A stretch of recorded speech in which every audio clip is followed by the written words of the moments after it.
একটা সিরা প্রথম থেকে শেষ পর্যন্ত পড়া এটা কিন্তু অত্যন্ত গুরুত্বপূর্ণ। কারণ যেই মানুষটা সারাটা জীবন সমাজ সংস্কারের জন্য কাজ করে গেলেন, দাওয়াতের কাজ করে গেলেন, সেই মানুষটার জীবন কেমন ছিল, সেই মানুষটার জীবনে বিভিন্ন প্রেক্ষাপটে কিভাবে সিদ্ধান্ত নিয়েছেন, এইগুলো যদি আমরা না জানি তাহলে আসলে কোরআন এবং হাদিসের যে বাস্তবতাটা, সেটা যে সমাজে বাস্তবায়নের যে সুযোগটা, সেটা কিন্তু আমরা পরিপূর্ণভাবে অ্যাপ্লাই করতে পারবো না। যারা সংগঠনের দায়িত্বশীল এখানে আছেন তাদের প্রতি বিনীত অনুরোধ জানাবো, যেহেতু আলহামদুলিল্লাহ আমাদের কাছে এখন সিরাতুর রসুলের মতো একটা গ্রন্থ উপস্থিত, আমাদের আর দেরি করার অবকাশ নেই। আল্লাহ বলছেন যে তোমার প্রতি যে আক্রমণ চালিয়েছে তুমি তার প্রতি সমপরিমাণ আক্রমণ করতে পারো, তবে যদি তুমি ধৈর্য ধারণ করতে পারো, ধৈর্য ধারণ করাটাই বেশি তোমার জন্য উত্তম। এই যে কোরআনের আয়াতগুলো, এগুলো অ্যাপ্লিকেশনটা আমরা কোথায় দেখেছি? আল্লাহ রসুলের জীবনীতে। আল্লাহ রসুলের জীবনী থেকে আমরা বহু কিছু শিখতে পারি, যেটা হয়তো বা আমরা সরাসরি কোরআনে আয়াত তেলাওয়াত করে বা সরাসরি হাদিস পাঠ করে হয়তো অনেক সময় নাও বুঝতে পারি। যে দায়ীদের জন্য সিরাত পাঠটা বেশি জরুরি। আমরা বেতনের জন্য আওয়াজ তুলি, আরও নানা কারণে আওয়াজ তুলি, আমরা কেন আল্লাহ রাসূল সাল্লাল্লাহু আলাইহি ওয়াসাল্লামের জীবনীটা বাধ্যতামূলক করার জন্য আওয়াজ তুলতে পারি না?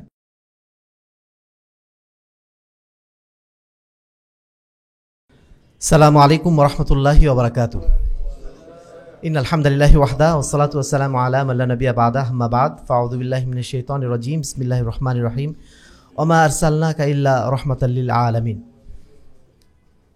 হাদিস ফাউন্ডেশন অনলাইন একাডেমি কর্তৃক আয়োজিত আজকের এই সিরাত সেমিনার ও সিরাত কোর্স প্রথম ব্যাচের পুরস্কার বিতরণী অনুষ্ঠানের উপস্থিত সম্মানিত অতিথিমণ্ডলী, সম্মানিত আজকের অনুষ্ঠানে যারা শিক্ষার্থীবৃন্দ অংশগ্রহণ করেছেন এবং সেই সাথে আমাদের সম্মানিত সুধীমণ্ডলী, প্রশংসা আল্লাহ রাব্বুল আলামিনের জন্য যার অশেষ রহমতে আজকের এই আয়োজনের শেষ প্রান্তে এসে আমরা উপনীত হতে পেরেছি। সেই বিকাল 4:30 থেকে আমাদের এই প্রোগ্রাম চলমান।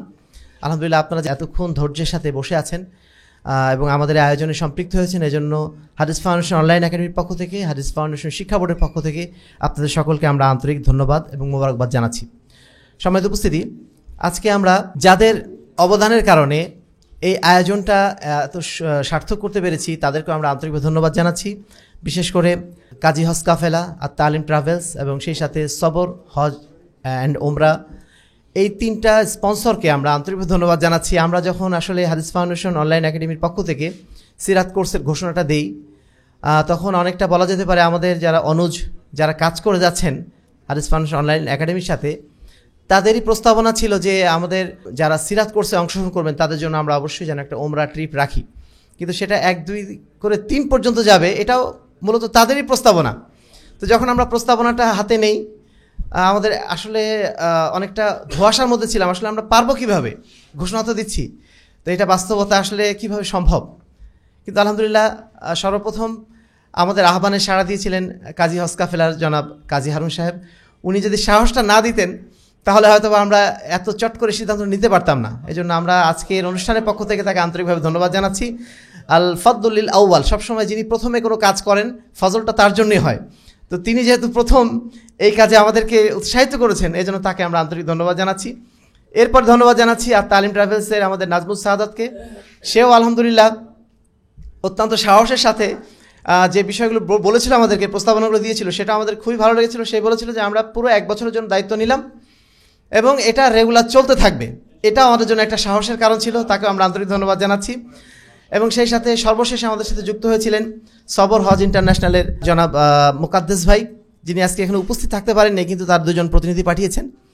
তিনি বাংলাদেশে এমন একটা ট্রিপের আয়োজন করেন, ওমরা ট্রিপ, যেই ট্রিপটার নাম তিনি দিয়েছেন সিরা ট্রিপ। অর্থাৎ তিনি ওমরা করাচ্ছেন, সেই সাথে আল্লাহ রাসূল সাল্লাল্লাহু আলাইহি ওয়াসাল্লামের সিরাতের সাথে কীভাবে মিলিয়ে দেওয়া যায় এবং যারা ওমরা করতে যাচ্ছেন তারা যেন আল্লাহ রাসূল সাল্লাল্লাহু আলাইহি ওয়াসাল্লামের সেই সিরাতের সাথে পুরো পরিবেশটা যেন মিলিয়ে দেখতে পারেন, এই সুযোগটা তিনি তৈরি করেছেন বাংলাদেশে। তা আমরা তাকেও যখন আহ্বান জানালাম, তিনি খুব সানন্দে জানালেন যে না, আমরা এর সাথে আছি, এবং তিনিও বলেন যে প্রতি বছর ইনশাআল্লাহ আমরা থাকবো। তার এই বার্তাটাও আমাদেরকে সাহস জুগিয়েছে। আজকের অনুষ্ঠানের পক্ষ থেকে তাদেরকে আমরা আন্তরিকভাবে ধন্যবাদ জানাচ্ছি। ধন্যবাদ জানাচ্ছি আমাদের SM নাহিদ হাসান ভাইকে, যিনি বাংলাদেশে তরুণদের মধ্যে সিরাত চর্চার ক্ষেত্রে অত্যন্ত গুরুত্বপূর্ণ ভূমিকা পালন করছেন। এবং তিনি বারবার এই কথাটাই বলেন যে আমরা কোরআন এবং হাদিস তো পড়ছি, লুগা শিখছি, কিন্তু এর সাথে আমাদের সিরাত পাঠের ব্যবস্থাটা করতে হবে। এবং সেটার যে উপযোগিতা, সেটা যে একটা তিনি কারণ ব্যাখ্যা করেছেন, এটাও খুব ভালো লেগেছে। সেই সাথে আমাদের কবির আনোয়ার ভাই, উনিও এই লাইনে কাজ করছেন। আজকে তাদের 2 জনের বক্তব্য থেকে এটা অন্তত আমি নিজে উপকৃত হয়েছি, এটাই যে আমরা সবসময় বলি যে কোরআন এবং হাদিস বোঝার জন্য আমাদের অবশ্যই ফাহমুস সালাফ প্রয়োজন, অর্থাৎ সালাফে সালিহিন কোরআন এবং হাদিসকে কীভাবে বুঝেছেন এটা অত্যন্ত জরুরি। কিন্তু সেই সাথে তার কথার মধ্য দিয়ে যেটা অনুভব করলাম যে আমাদের সিরা পাঠটাও অত্যন্ত জরুরি। কুরআন এবং হাদিস বোঝার জন্য, সেটাকে সমাজে রিলেট করার জন্য, সমাজে বাস্তবায়ন করার জন্য, বিশেষ করে যারা আমরা দায়ী হিসেবে কাজ করছি, যারা সমাজ সংস্কারের জন্য উদ্যোগ গ্রহণ করেছি, আমাদের জন্য সিরা পাঠটা অত্যন্ত জরুরি। যদি এটা কিন্তু আমরা অনেকটা খুব একটা গুরুত্ব দেই না, ছোটোবেলায় যা পড়েছিলাম স্কুল কলেজে ওইটুকুই মধ্যে সীমাবদ্ধ রাখি। কিন্তু একটা সিরা প্রথম থেকে শেষ পর্যন্ত পড়া, এটা কিন্তু অত্যন্ত গুরুত্বপূর্ণ। কারণ যেই মানুষটা সারাটা জীবন সমাজ সংস্কারের জন্য কাজ করে গেলেন, দাওয়াতের কাজ করে গেলেন, সেই মানুষটার জীবন কেমন ছিল, সেই মানুষটার জীবনে বিভিন্ন প্রেক্ষাপটে কীভাবে সিদ্ধান্ত নিয়েছেন, এইগুলো যদি আমরা না জানি তাহলে আসলে কোরআন এবং হাদিসের যে বাস্তবতাটা, সেটা যে সমাজে বাস্তবায়নের যে সুযোগটা, সেটা কিন্তু আমরা পরিপূর্ণভাবে অ্যাপ্লাই করতে পারবো না। তো এই সুযোগটা আমরা তৈরি করার চেষ্টা করেছি সিরাতুর রাসূলের প্রতিযোগিতার মাধ্যম দিয়ে। আমাদের প্রতিযোগী যারা আছেন তাদেরকে আসলে ধন্যবাদ দিয়ে আমি ছোট করতে চাই না, কারণ তারা আলহামদুলিল্লাহ যেভাবে প্রচেষ্টা চালিয়েছিলেন এটা কিন্তু আমরাও ধারণা করি নাই। বিশেষ করে যখন শেষ দিন সিরাতুর রাসূলের যে ভাইবা পরীক্ষাটা নেওয়া হলো, লিখিত পরীক্ষায় তো সবাই একভাবে পরীক্ষা দিচ্ছেন, ওটাতে আসলে বোঝা যায় না কে কতটুকু পড়েছে। কিন্তু যখন ভাইবা নিতে যাওয়া হলো, প্রায় 50 জন ভাইবা দিয়েছেন, এবং 50 জনের ভাইবা যারা নিয়েছেন, 2 জন টিচার এখানে আছেন, তারা বলছেন যে ভাইবাটা নেওয়ার পর আমাদের মনে হলো যে আমরা আসলে একটা যথাযোগ্য বা কাজ মনে হয় করেছি, এবং আমরা যে আসলে আমাদের তরুণ সমাজকে সিরাতের সাথে পরিচিত করতে চাচ্ছি, এটা বোধহয় আমাদের এই প্রচেষ্টা মনে হয় সার্থক হয়েছে আলহামদুলিল্লাহ। তারা বলছেন যে এমন একটা অবস্থা যে প্রত্যেকেই সমানে সমান, কাউকে হারানোর সুযোগ নেই, এরকম একটা অবস্থানে তারা চলে গেছেন। এবং কতবার যে তারা সিরাত গ্রন্থটা উল্টে পাল্টে পড়েছেন সেটা তাদের প্রশ্ন করতেই বোঝা যাচ্ছে। আমাদের এক ভাই তো বলেই গেলেন, তিনি নিজে প্রায় 15 বার এই সিরাতটা পাঠ করেছেন গত 3 মাসের মধ্যে। তৃতীয় হয়েছেন, যিনি তৃতীয় হয়েছেন তিনি 15 বার পড়েছেন এই 3 মাসের মধ্যে। তাহলে যারা প্রথম দ্বিতীয় হয়েছেন তারা নিশ্চয়ই আরও বেশি পড়েছেন। অথবা এমনও হতে পারে যারা কি বলবো, হয়তো এই 10 জনের মধ্যে নাই, তাদের মধ্যে হয়তো অনেকে এমন আছেন যারা আরও বেশিবার পড়েছেন। তো একটা মানুষ বা একজন ব্যক্তি যদি 15 বার সিরাতটা পড়ে, তার সিরাতটা একেবারে অন্তরে গেঁথে যাওয়ার কথা না? এই সুযোগ কিন্তু আমরা আলেমরাও পাইনি, অথচ আমাদের কিন্তু এটা বেশি প্রয়োজন। আমরা যারা সমাজ সংস্কারের ময়দানে কাজ করছি, আমাদের আরও বেশি জরুরি প্রয়োজন। তো আজকের অনুষ্ঠান থেকে আমার অন্তত এটা উপলব্ধি হয়েছে, আমার নতুন করে আবার কয়েকবার সিরাতুর রাসূলটা পড়া দরকার। একবার পড়েছি এটুকু তো আসলে হবে না, আরও কয়েকবার পড়া দরকার। যদি আসলেই এটা সমাজে অ্যাপ্লিকেবল করতে হয়, সেটার জন্য আমাকে আরও কয়েকবার পড়া লাগবে। এই অনুভূতিটা আজকে আমি এখান থেকে ব্যক্তিগতভাবে নিয়ে যাচ্ছি। আমি যারা সংগঠনের দায়িত্বশীল এখানে আছেন তাদের প্রতি বিনীত অনুরোধ জানাবো, যেহেতু আলহামদুলিল্লাহ আমাদের কাছে এখন সিরাতুর রাসূলের মতো একটা গ্রন্থ উপস্থিত, আমাদের আর দেরি করার অবকাশ নেই। আমরা একটা রুটিন করে নিই, প্রতিদিন একটা অংশ 5 পৃষ্ঠা হলেও সিরাত থেকে একটা অংশ যেন আমরা পাঠ করার চেষ্টা করি। আমরা কি রাজি আছি ইনশাআল্লাহ? যারা এখানে উপস্থিত আছে সবাইকে আমরা দাওয়াত দিচ্ছি। আমি জানি না আসলে কতদূর পারবো আমরা, কিন্তু সবাইকে আমরা এই দাওয়াতটা পৌঁছে দিচ্ছি যে এই কাজটা যেন আমরা ইনশাআল্লাহ করার চেষ্টা করি। সম্মানিত উপস্থিতি, আজকে আমাদের এই আয়োজনের মূলত উদ্দেশ্য যেটা ছিল, আমাদের তরুণ সমাজের মধ্যে সিরাত চর্চাটা ছড়িয়ে দেওয়া। কারণ তরুণদের সামনে এখন আইডল নেই, তরুণরা এখন প্রযুক্তি নিয়ে ব্যস্ত, তরুণরা এখন স্মার্টফোন নিয়ে, গ্যাজেট নিয়ে ব্যস্ত। তাদের এখন কি বলবো, সামনে উপযুক্ত একজন আদর্শ, একজন মডেল না থাকার কারণে একজন এক লাইনে চলে যাচ্ছে, একজন একভাবে বিভ্রান্ত হয়ে যাচ্ছে। তাদেরকে লাইনে নিয়ে আসা, ইসলামের প্রকৃত অবস্থানে নিয়ে আসাটা, এটা অত্যন্ত জরুরি। শুধুমাত্র তাদের জন্য না যারা জেনারেল স্টুডেন্ট, শুধুমাত্র তাদের জন্য না যারা নষ্ট হয়ে যাচ্ছে, তাদের জন্য প্রয়োজন যারা দিনে নতুন আসছেন, আসার পরে আবার বিভ্রান্ত হয়ে যাচ্ছেন, অনেকে চরমপন্থী হয়ে যাচ্ছেন। এই চরমপন্থার কারণটা কি? কারণ আল্লাহ রাসূল সাল্লাল্লাহু আলাইহি ওয়াসাল্লামের যে সিরাত তারা সেটা পাঠ করেনি। তারা কোরআন এবং হাদিস থেকে কিছু জিনিস কোটেশন তাদের মুখস্থ আছে, কিন্তু সেটা অ্যাপ্লিকেশনটা কীভাবে হবে? আল্লাহ রাসূলের সিরাত যদি তারা পড়তো তাহলে তারা জানতে পারতো, কিন্তু সিরাত যেহেতু তারা পড়ে নাই, এটা না পড়ার কারণে আল্লাহ রাসূল সাল্লাল্লাহু আলাইহি ওয়াসাল্লামের যে রহমদিল আচরণ, ওমা আরসালনাকা ইল্লা রাহমাতাল লিল আলামিন, আল্লাহ বলছেন আমি তোমাকে প্রেরণ করেছি দুনিয়ার জন্য রহমত স্বরূপ। এই রহমতের স্বরূপটা কি? এই রহমতের স্বরূপটা শুধুমাত্র ঈমানদারদের প্রতি তিনি দেখান নাই, তার শত্রুদের প্রতি কিভাবে দেখিয়েছেন, তাকে যারা মানেনি তাদের বিরুদ্ধে কিভাবে দেখিয়েছেন, যারা মুনাফিক তাদের বিরুদ্ধে কিভাবে দেখিয়েছেন, যে লোকটা তার বিরুদ্ধে শক্ত কথা বলছে তার বিরুদ্ধে কিভাবে দেখাচ্ছেন। এইটা যদি আমরা জানতাম, বুঝতাম, তাহলে নিঃসন্দেহে আমাদের আচরণটা উগ্র হয়ে যেত না। অনেক সময় চরমপন্থী আমরা হয়ে যাই, যে আমাদের বাপ মা কথা শুনছে না কেন, আমার বন্ধুরা কথা শুনছে না কেন। আমরা চিন্তা করি না, আমরা তো 2 দিন আগে তার মতোই ছিলাম, আমরা তো কথা শুনতাম না। আল্লাহ রাব্বুল আলামিন হেদায়েত দিয়েছেন বলেই আজকে আমাদের অন্তরটা নরম হয়েছে, দ্বীনের প্রতি আমাদের অন্তরটা রুজু হয়েছে।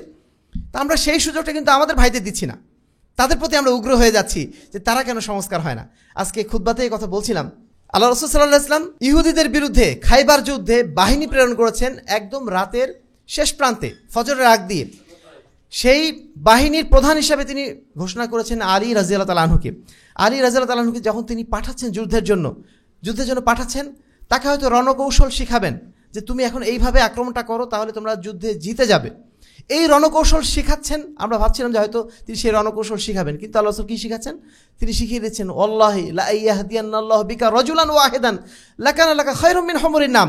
হে আলী, তুমি তো যাচ্ছ যুদ্ধে, হয়তো তোমার অস্ত্রাঘাতে অনেক মানুষের প্রাণহানি হবে, কিন্তু জেনে রাখো যদি তোমার দ্বারা একটা ব্যক্তিও সেখানে হেদায়েত প্রাপ্ত হয়, তাহলে সেটা আরবের সবচেয়ে উত্তম সম্পদ, সবচেয়ে উত্তম গনিমত, একটা লাল উটের চেয়ে সেটা তোমার জন্য বেশি গুরুত্বপূর্ণ হবে, বেশি উত্তম হবে। চিন্তা করা যায় যুদ্ধের সময় আল্লাহ রাসূল কি বলছেন। তার মানে আল্লাহ রাসূল সাল্লাল্লাহু আলাইহি ওয়াসাল্লাম এই যুদ্ধের মাধ্যম দিয়ে মানুষ হত্যা করতে যাচ্ছেন, মানুষের উপর জোর খাটাতে যাচ্ছেন? মোটেও না। এই যুদ্ধ মূলত শান্তি প্রতিষ্ঠার জন্য, এটা তার একটা বাক্য দিয়ে প্রমাণিত হয়। আমরা আমাদের ভাইরা যারা অনেক সময় দিনের পথে এসে আবার চরমপন্থী হয়ে যাচ্ছেন, তাদের প্রতি আমাদের অনুরোধ, এই সমস্ত ঘটনাগুলো আপনারা একটু বোঝার চেষ্টা করবেন এবং নিজের অন্তরের সাথে রিলেট করার চেষ্টা করবেন।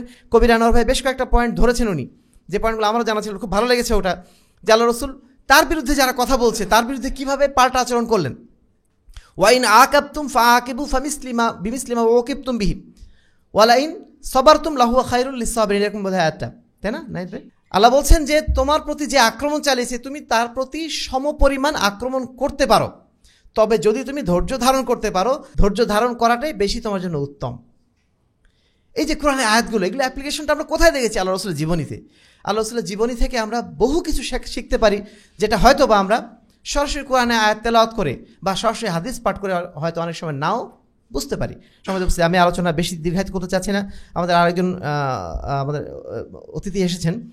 আমি দু একটা বিষয় বলতে চাইবো। আজকে অনুষ্ঠানে যে বিষয়গুলো আমরা শুনলাম, যে দায়ীদের জন্য সিরাত পাঠটা বেশি জরুরি, যেটা আমাদের শেখ ডক্টর আব্দুল্লাহ আল কাফিও বলেছেন, আরও একজন বোধহয় বললেন। তো দায়ী যারা আছেন, বিশেষ করে দাওয়াতের ময়দানে যারা আছি, আমাদের প্রতি বিশেষ নসিহত যে আমরা যেন সিরাতুর রাসূলটা একবার না আরও কয়েকবার যেন পড়ার চেষ্টা করি। তারপরে আমাদের কোর্স শিক্ষক আমাদের আব্দুল নূর ভাই, যিনি আলহামদুলিল্লাহ, যদিও তিনি ইঞ্জিনিয়ার, আমাকে কিন্তু অনেকেই বলেছিলেন যে একজন ইঞ্জিনিয়ার মানুষ তিনি পড়াবেন সিরাতটা, একজন আলেম মানুষকে দিলে ভালো হতো না। কিন্তু আমি যতদূর তার সাথে কথা বলেছি এবং তাকে জানি, আমি আমাদের ইঞ্জিনিয়ার নাহিদ ভাই, কবির হোসেন ভাইয়ের, এনারাও কিন্তু আলেম মানুষ না, কিন্তু আলহামদুলিল্লাহ সিরাতের প্রতি তাদের একটা ভালোবাসা, চর্চাটা যেরকম আছে আমাদের ইঞ্জিনিয়ার আব্দুল নূর ভাইয়ের মধ্যে, ওই চর্চাটা আমি খেয়াল করেছিলাম এবং সেজন্যই আমি তাকে বিশেষ করে অনুরোধ করেছিলাম যে আপনি কোর্সটা চালাবেন। আলহামদুলিল্লাহ কোর্স চলাকালে আমি বিভিন্ন সময় রিপোর্ট নিয়েছি এবং প্রত্যেকেরই ফিডব্যাক ছিল খুবই ভালো। আমি তাকেও আন্তরিক ধন্যবাদ জানাচ্ছি যে এই কোর্সটা সুন্দরভাবে নেওয়ার জন্য। সে তার অন্তরের আবেগ দিয়ে, পরিপূর্ণ আবেগ দিয়ে সিরাত কোর্সটা নেওয়ার চেষ্টা করেছেন এবং সে কারণেই এই কি বলবো, নিজের অনুভূতিটা ছাত্রদের মধ্যেও ছড়িয়ে দিতে পেরেছেন। ছাত্ররা যেভাবে এখানে তাদের অনুভূতি ব্যক্ত করলো, আমার মনে হলো যে এই অনুভূতিটা আসলে আমাদের শিক্ষকদের মাধ্যম দিয়ে বোধহয় গেছে। তো আমি আন্তরিক ধন্যবাদ জানাচ্ছি কোর্স শিক্ষক হিসাবে আব্দুল নূর ভাইকে, এবং তিনি যেটা বলেছেন যে সিরাত পাঠকে বাধ্যতামূলক করতে হবে প্রত্যেক ক্লাসে। সিরাত পাঠ এবং নবীদের কাহিনী পাঠ, এটা প্রত্যেক ক্লাসে বাধ্যতামূলক করতে হবে এবং এর পক্ষে আমাদের আওয়াজ তুলতে হবে। আমরা বেতনের জন্য আওয়াজ তুলি, আরও নানা কারণে আওয়াজ তুলি, আমরা কেন আল্লাহ রাসূল সাল্লাল্লাহু আলাইহি ওয়াসাল্লামের জীবনীটা বাধ্যতামূলক করার জন্য আওয়াজ তুলতে পারি না? এটা দাবি তিনি জানিয়েছেন, আমি তার দাবির সাথে পরিপূর্ণভাবে সহমত প্রকাশ করছি। সম্মানিত উপস্থিতি, প্রতি বছর এই সিরাত কোর্স আমাদের চলমান থাকবে ইনশাআল্লাহ। আমরা চেষ্টা করছি প্রতি 3 মাস পর পর এই সিরাত কোর্সটা চালু রাখার জন্য, এবং আপনারা যারা অংশগ্রহণ করেছেন, এবার অংশগ্রহণ করেছেন, তাদেরকে আমরা ধন্যবাদ জানাচ্ছি। সেই সাথে আপনাদেরকে আমরা অনুরোধ করছি, আপনারা যারা ভাই ব্রাদার আছেন, বয়স্ক হোক কম বয়স্ক হোক, সবাইকে আপনারা চেষ্টা করবেন এই কোর্সের সাথে সম্পৃক্ত করার জন্য। এমনি একটা বই একবার পড়া যায়, কিন্তু যখন কোর্সের সাথে থাকবেন তখন 15 বার পড়া যায়, যেটা আমাদের ভাই পড়েছেন। তা আমরা চাই একবার পড়া না, কয়েকবার পড়া হোক, এবং সেই পড়াটা পড়তে গেলে আপনাদেরকে অবশ্যই এই ধরনের কোর্সের সাথে সম্পৃক্ত হতে হবে। আপনাদেরকে আমরা আহ্বান জানাচ্ছি যেন এই কোর্সের সাথে আপনারা সম্পৃক্ত হন।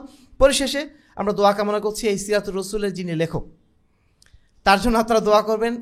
তার যে আবেগের জায়গাটা, সেই আবেগের জায়গাটা পরিপূর্ণভাবে এই গ্রন্থের মধ্যে সন্নিবদ্ধ হয়েছে বলেই এর আবেদনটা সবার মধ্যে কিন্তু ছড়িয়ে পড়েছে। সিরাত বাংলাদেশে কম নেই, অন্তত 1000 সিরাত গ্রন্থ বাংলাদেশে লেখা হয়েছে, কিন্তু সে সমস্ত সিরাত গ্রন্থের মধ্যে আমাদের ভাইয়েরা কেন পছন্দ করছেন, কেন মনে করছেন এটা আমাদের বাস্তব জীবনের সাথে এটা সম্পৃক্ত হয়ে যাচ্ছে বা আমরা উপলব্ধি করতে পারছি? কারণ লেখক যখন জেলখানায় ছিলেন, জেলখানায় থাকলে আমাদের ভাই বলেছেন যে জেলখানায় থাকলে নিজের অনুভূতির সর্বোচ্চটুকু দিয়ে সব কিছু করা সম্ভব হয়, নিজেকে সবচেয়ে বেশি অনুভব করা যায়, এবং সেই অনুভূতির জায়গা থেকে বইটা লেখা হয়েছে বলেই সবার কাছে এটা সমাদৃত হয়েছে। আমরা লেখকের জন্য দোয়া করছি, আল্লাহ রাব্বুল আলামিন তাকে যেন নেক হায়াত দান করেন এবং এই বইটা তার জন্য যেন সাদাকায়ে জারিয়া হিসেবে কবুল করে নেন। আজকে হাদিস ফাউন্ডেশন অনলাইন একাডেমির পক্ষ থেকে আপনাদের সবাইকে আমরা ধন্যবাদ জানাচ্ছি, বিশেষভাবে ধন্যবাদ জানাচ্ছি হাদিস ফাউন্ডেশন অনলাইন একাডেমির তরুণ আমাদের কর্মী ভাইরা যারা অক্লান্ত পরিশ্রম করেছে। আমরা তো জাস্ট নির্দেশ দিই খালাস, কিন্তু মূল কাজ কিন্তু ওরাই করেছে। আমাদের এই যে এতগুলো শিক্ষার্থীর ম্যানেজমেন্ট, তাদের রেগুলার ফোন শোনা, তাদের বিভিন্ন বিষয়ে সমাধান করে দেওয়া, এই কাজগুলো অনেক জটিল কাজ ছিল। 24 ঘন্টা তাদের এইসব নিয়ে ব্যস্ত থাকতে হয়েছে। আমরা তাদের প্রতি আন্তরিক কৃতজ্ঞতা জানাচ্ছি এবং তাদের জন্য দোয়া করছি আল্লাহ রাব্বুল আলামিন তাদের এই মেহনতটুকু যেন সাদাকায়ে জারিয়া হিসেবে যেন কবুল করে নেন। তাদের মাধ্যমে যত ভাইয়েরা সিরাত পাঠ করে উপকৃত হয়েছেন, তাদের উপকারের একটা অংশ জাযায়ে খায়ের হিসাবে যেন তাদের আমলনামায় সংযুক্ত হয়, সে দোয়া তাদের জন্য করছি। পরিশেষে আপনাদের সবাইকে আবারও ধন্যবাদ জানাচ্ছি আজকের অনুষ্ঠানে এসে আমাদের আয়োজনকে সুন্দর করার জন্য। আমরা নিজেরাও অনেক উৎসাহ নিয়ে আজকে যাব এখান থেকে, কারণ আপনারা যে এসেছেন অনেক দূর থেকে কষ্ট করে, আপনাদের কষ্ট করে আসা এটাই প্রমাণ করছে যে না, সিরাত চর্চার প্রয়োজনটা আমরা কিছুটা হলেও বুঝতে পারছি। আপনারা যারা এখান থেকে যাবেন তারা আপনাদের ভাই ব্রাদারদের মধ্যে অবশ্যই চেষ্টা করবেন সিরাত চর্চাকে আরও বেশি ছড়িয়ে দেওয়ার জন্য। পারবেন তো ইনশাআল্লাহ? এবং সেই সাথে সিরাত কোর্সে আপনারা অংশগ্রহণ করার জন্য উদ্বুদ্ধ করবেন।